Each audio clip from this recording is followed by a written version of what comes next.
بہت شکریہ شیخ. اسی سوال سے متعلق ایک بھائی نے پوچھا ہے شیخ, نیت کیا کریں گے شیخ؟ قضا کی نیت کریں گے یا وطر کی کرنی چاہیے انہوں نے؟ نیت آپ جب وطر کی نماز دن میں پڑھیں گے تو ظاہر ہے جب آپ کھڑے ہوں گے تو آپ کے دماغ میں کیا آئے گا کہ آپ کیا کرنے جا رہے ہیں. آپ کے دماغ میں یہی آئے گا کہ رات میں جو میری وطر کی نماز چھوٹ گئی ہے میں وہی پڑھنے جا رہا ہوں. یہی نیت کرنا ہے آپ. جی جی بہت شکریہ. اصل میں نیت کا مسئلہ شیخ اتنا پیچیدہ بنا دیا ہے کچھ علماء نے عوام کے لیے. نیت کا مطلب ہوتا ہے کسی کام کے کرتے وقت دل میں اس کام کا آ جانا, اس کا علم ہو جانا. جی اسی لیے ایک قاعدہ ہے کہ النیت مناطۃ بالعلم. نیت کا تعلق علم سے ہے. جب جس وقت آپ وہ کام کر رہے ہیں اگر آپ کو علم ہے کہ میں فلاں کام کرنے جا رہا ہوں تو اسی کا نام نیت ہے. کیونکہ بھائی انسان, ہر آدمی جانتا ہے کہ کام کرتے وقت آپ کے دل میں بات آتی ہے کہ میں فلاں کام کرنے جا رہا ہوں. اب میں یہاں پر اسٹریم کرنے آیا ہوں تو کیا میرے دماغ میں کوئی دوسری بات ہے کہ میں شاپنگ کر رہا ہوں؟ نہیں, میرے دماغ میں یہی میں اسٹریم کر رہا ہوں. تو میرے دماغ میں یہ آ جانا کہ میں اسٹریم کر رہا ہوں, لوگوں کو دین کی بات بتانے جا رہا ہوں, یہی نیت ہے. جی جی جی جی صحیح بات ہے شیخ. بالکل. اصل میں بہت ساری غلط فہمیاں اس کے تعلق سے پائی جاتی ہے شیخ عوام میں, اور خصوصاً نیت کی بات آئی تو مجھے یاد آیا کہ میں ابتدائی حفظ کا دور تھا شیخ, اور ہمارا بیک گراؤنڈ جو ہے بریلوی دیوبندیوں سے آیا ہوا ہے. تو میرا حفظ جو مکمل ہوا وہ دیوبندی مدرسے میں مکمل ہوا. تو جب میں نے آدھا حفظ مکمل کیا تھا تو میں تراویح پڑھانے کے لیے آدھا پڑھانے کے لیے میں گیا تھا شیخ مسجد میں. تو وہاں پر شیخ ایک طریقہ تھا رمضان میں جو میں نے دیکھا کہ ایک تو روزے کی نیت زبانی کرواتا ہے امام, اور وہ بھی کب کرواتا ہے معلوم ہے شیخ؟ نماز فجر ختم ہونے کے بعد.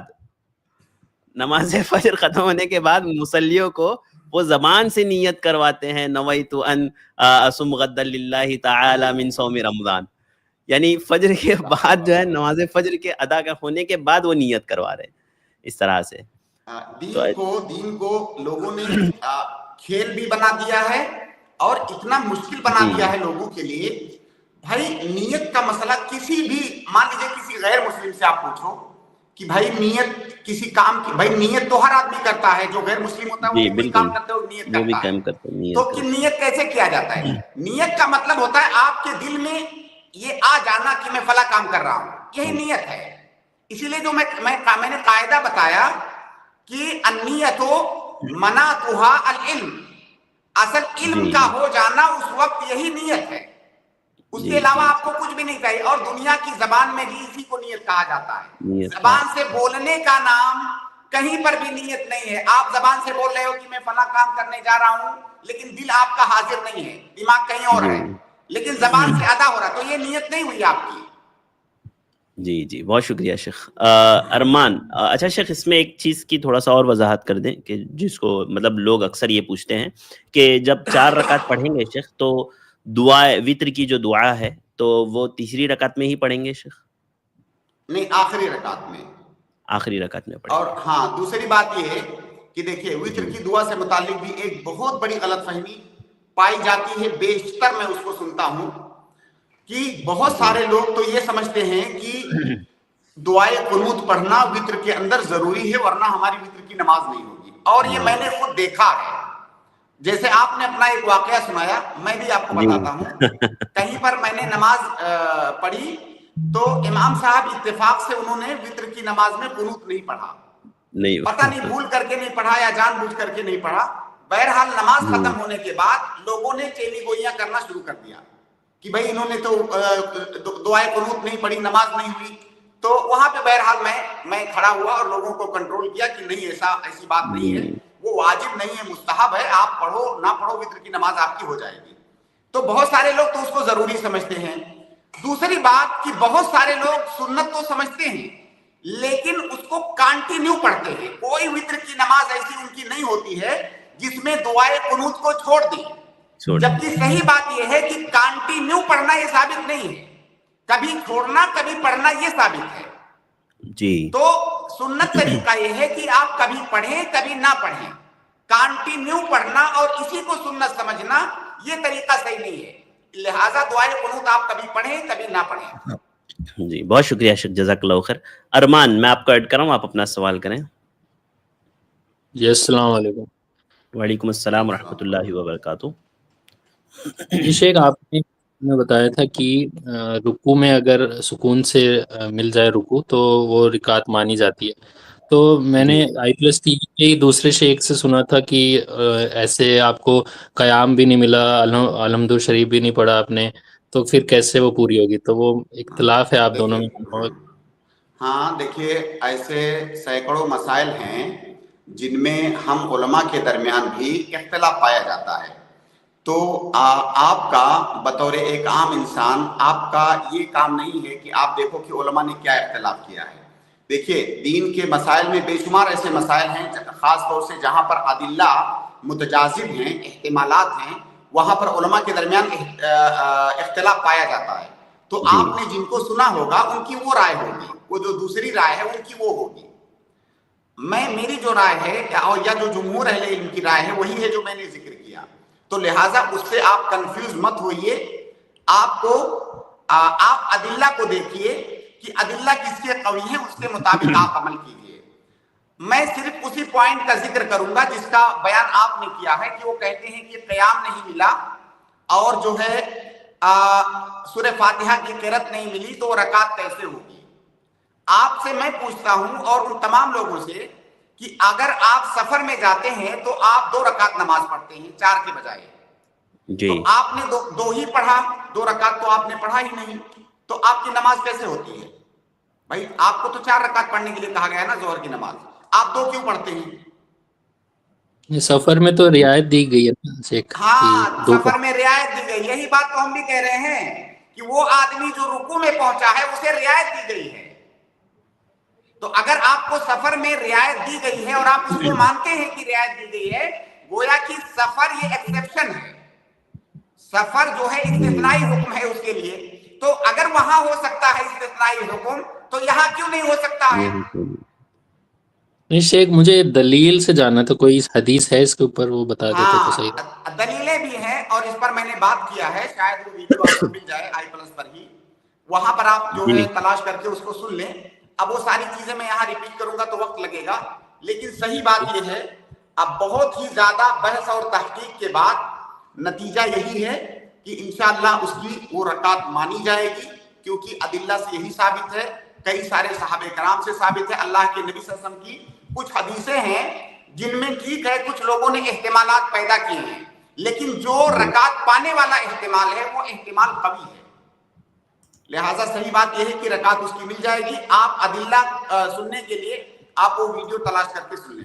وہ لنک میں ڈال رہا ہوں, کمنٹ میں لنک ڈال دے رہا ہوں ویڈیو کی, اور انشاءاللہ مجھے وہ لگتا ہے کہ شیخ اس پر کسی دن خاص جو ہے ایک ویڈیو 15-20 منٹ کا بنانا ہوگا، کیونکہ انشاءاللہ شیخ بہت ضروری ہے شیخ.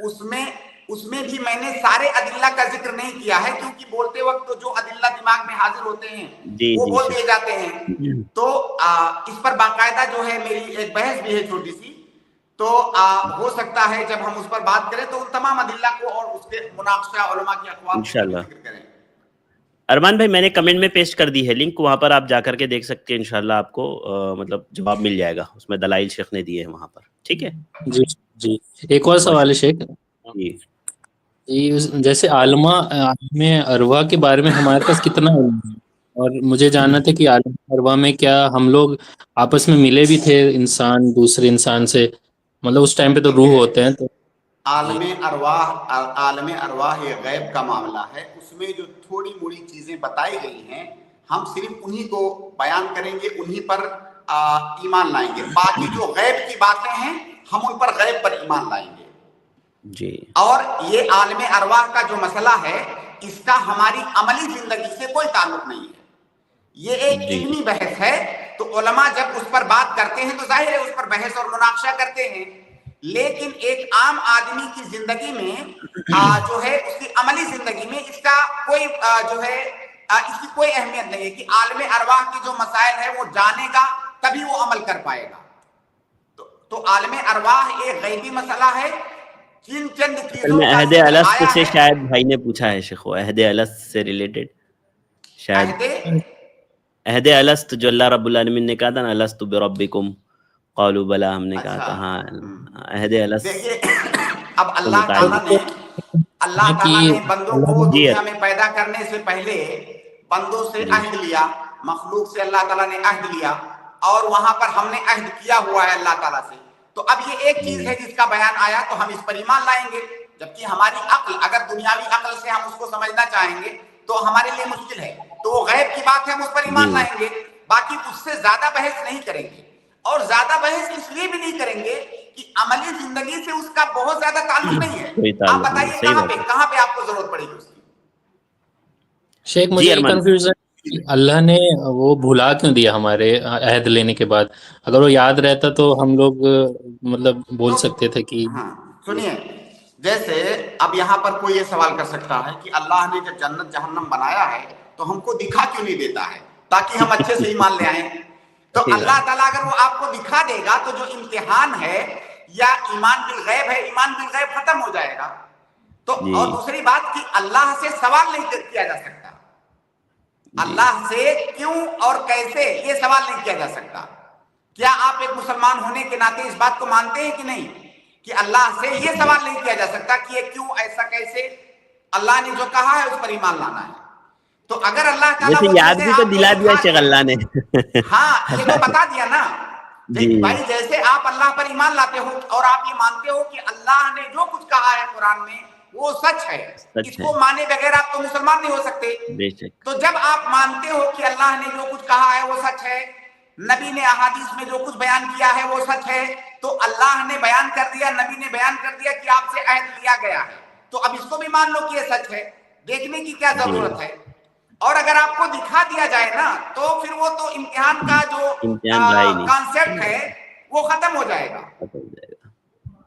بہترین جواب، بہت شکریہ ارمان بھائی ہمارے ساتھ جوائن ہونے کے لیے. جزاک اللہ، بارک اللہ فیکم. ابو جبران آپ اپنا سوال کریں. السلام علیکم ورحمۃ اللہ وبرکاتہ. السلام ورحمۃ اللہ وبرکاتہ. شیخ ایک تو میں نے جو لکھ کے بھیجا تھا ذرا اس پہ تھوڑی توجہ دے دیجیے، یا مجھے کچھ ویسے الگ سے بتا دیجیے. جی جی جی جی یاد دلانے کے لیے صرف آپ کو بتا رہا ہوں. اور مسئلہ پھر وہی ہے کہ مغرب کی اذان ہو گئی ہے، لیکن میں ایک چیز صرف مختصر والی پوچھ لیتا ہوں. العلم بالتعلم، یہ امام بخاری کے یہاں مجھے باب تو ملتا ہے لیکن حدیث کا ٹکڑا نہیں ملتا، یہ متن میں ہے یا باب ہے یا کیا ہے؟ کہاں پہ، کس باب میں؟ باب کے نیچے تو حدیث ذکر کرتے ہیں وہ. تو سر باب کا عنوان ہی یہی ہے، عالم العلم بالتعلم. ہاں ایک سیکنڈ. اب دیکھیے کچھ سوالات ایسے آتے ہیں نا کہ ان کے لیے کتاب چاہیے سامنے. سر یہاں پہ شیخ گوگل بھی جو ہے وہ ہاتھ پیر کھڑا کر دیا انہوں نے. اصل میں ہمارے پاس شاملہ ہے, شیخ گوگل سے زیادہ ہم شاملہ پر اعتماد کرتے ہیں. میں سر شیخ گوگل پہ بھی بہت چن کے اعتبار کرتا ہوں. یہ سر مجھے اس کے اندر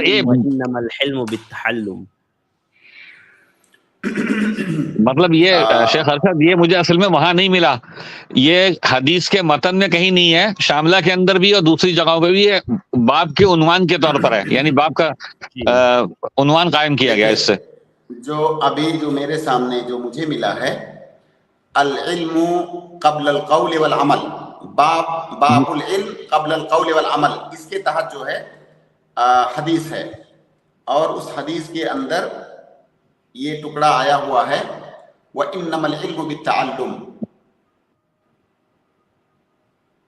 تو آپ اس میں پوچھنا کیا چاہتے ہیں وہ بتائیے. میں یہ پوچھنا چاہ رہا تھا, جی بولے بھائی. مطلب یہ حدیث کا متن میں آتا ہے یا امام بخاری نے اس کا صرف ترجمہ یعنی باب قائم کیا ہے, کیونکہ یہ آتا تو بہت ہے, یہ بات سامنے آتی ہے العلم بالتعلم. جی ہاں بھائی یہ پوچھنا چاہ رہے ہیں شیخ کہ کیا امام بخاری نے صرف باب کے طور پر ذکر کیا ہے یا اس سے متعلق کوئی روایت بھی ہے؟ ہاں دیکھیے بھائی, امام بخاری رحمہ اللہ جب تبویب کرتے ہیں تو ان کا طریقہ کیا ہے کہ کئی دفعہ تو حدیث کے الفاظ کو لے کر کے انہی الفاظ میں تبویب کرتے ہیں, کئی دفعہ حدیث سے مسئلہ مستنبط کر کے جو ان کی سمجھ ہے اس حدیث سے متعلق اس کو جو ہے وہ باب کی شکل دیتے ہیں. تو ضروری نہیں ہے کہ باب کے اندر جو مسئلہ بیان کیا گیا ہے سیم انہی الفاظ کے اندر حدیث کے اندر وہ مسئلہ موجود ہو. یہ امام بخاری رحمہ اللہ کا استنباط ہوتا ہے. جی سر ایک جو ہمارے یہاں جو مشہور ہے تو وہ اس کو مانتے بھی ہیں سب لوگ, اس پہ عمل بھی ہے, لیکن جب اس کسی کو آپ حوالہ دیں گے تو حدیث دینی پڑے گی ساتھ میں, تو حدیث کے متن میں نہیں ملا مجھے یہ. دیکھیے استنباط ہوتا ہے, باب جو ہوتا ہے نا وہ استنباط ہوتا ہے. باب ضروری تھوڑی ہے کہ حدیث ہو, جیسے کوئی حدیث ہوتی ہے اس کے اندر 10 مسئلے ہیں, اسی لیے امام بخاری کو آپ دیکھتے ہیں کہ ایک ہی حدیث کو کئی جگہ پر لاتے ہیں.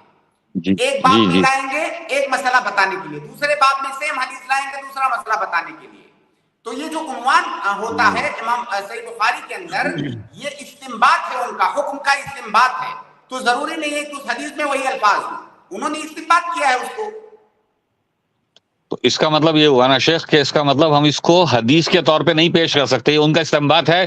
بالکل بہت اچھی. جی بالکل بالکل. ہاں تو یہ حدیث کا ٹکڑا نہیں ہے, یعنی اس کو حدیث کہہ کے نہیں پیش کیا جا سکتا. نہیں بالکل نہیں. کیونکہ یہ میں نے بہت معقول یعنی قابل اعتبار لوگوں کے یہاں بھی پایا کہ انہوں نے کہا حدیث میں ہے, حدیث میں ہے. جب ڈھونڈنے نکلا تو حدیث نہیں ملی. امام بخاری کا طریقہ پہلے جب کوئی سمجھے گا کہ امام بخاری جو باب کا عنوان ڈالتے ہیں ضروری نہیں ہے کہ وہی الفاظ حدیث کے اندر ہو, وہ ان کا استنباط ہوتا ہے. شیخ میرا مسئلہ یہ نہیں ہے, شیخ ارشد نے جو بات کہا نا ابھی وہی میرا, میں اس کو نہیں پوچھ رہا ہوں.